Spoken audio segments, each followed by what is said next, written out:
एक छोटे से शहर में तीन दोस्त रहते थे। रोहित, स्नेहा और विक्रम। वे हमेशा नई और अद्भुत चीज़ों की खोज में लगे रहते थे। एक दिन रोहित के दादाजी ने उन्हें अपने पुराने गोदाम में एक अजीब सी घड़ी दिखाई। दादाजी ने कहा, यह कोई साधारण घड़ी नहीं है, यह समय यात्रा की घड़ी है। तीनों दोस्तों की आंखें चमक उठी। उन्होंने दादाजी से पूछा, क्या हम इसे इस्तेमाल कर सकते हैं? दादाजी ने मुस्कुराते हुए कहा, बिल्कुल, लेकिन ध्यान रखना, समय यात्रा करना आसान नहीं है, तुम्हें बहुत सावधानी से काम लेना होगा। दादाजी ने घड़ी का तरीका समझाया और तीनों दोस्तों ने समय यात्रा की तैयारी शुरू कर दी। उन्होंने अपने बैग में खाना, पानी और कुछ जरूरी सामान रखा और घड़ी को सक्रिय किया। घड़ी के सक्रिय होते ही वो तीनों एक तेज रोशनी में समा गए और अचानक वे अलग समय में पहुंच गए। पहला पड़ाव था प्राचीन भारत का समय। उन्होंने देखा कि वहाँ के लोग बहुत ही मेहनती और संस्कारी थे।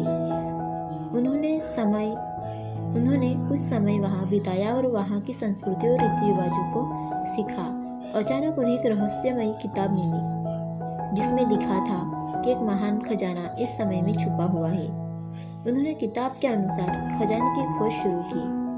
कई चुनौतियों का सामना करते हुए अंततः उन्होंने खजानों को ढूंढ निकाला। खजाना एक अद्भुत जादुई पत्थर था जो किसी भी चीज को सोने से बदल सकता है। उन्होंने उस पत्थर को अपने साथ रखने का फैसला किया और घड़ी को पत्थर से सक्रिय किया। अब वे मध्ययुगीन युग में पहुंच गए। वहां उन्होंने देखा कि एक दुष्ट राजा ने अपने राज्य पर अत्याचार कर रखा। लोगों की हालत बहुत ही खराब थी। रोहित, स्नेहा और विक्रम ने मिलकर उस राजा के खिलाफ एक योजना बनाई। उन्होंने जादुई पत्थर का उपयोग करके राजा की संपत्ति को सोने में बदल दिया और उसे लोगों में बांट दिया। राजा को हराने के बाद उन्होंने लोगों को स्वतंत्रता दिलाई और वहाँ के लोग बहुत खुश हुए। आगे की यात्रा में वे भविष्य में समय में पहुँच गए।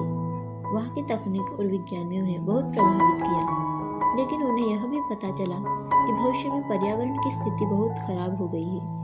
उन्होंने वहाँ के वैज्ञानिक के साथ मिलकर पर्यावरण को सुधारने की योजना बनाई। उन्होंने पुराने समय से सीखे हुए ज्ञान का उपयोग करके भविष्य को बेहतर बनाने की बात की। समय यात्रा करते हुए उन्होंने कई नई चीजें सीखी और अनुभव किया।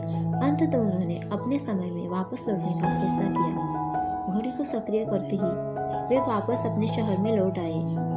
वापस लौटकर उन्होंने अपने अनुभव दादाजी और अपने परिवार वालों को सुनाए।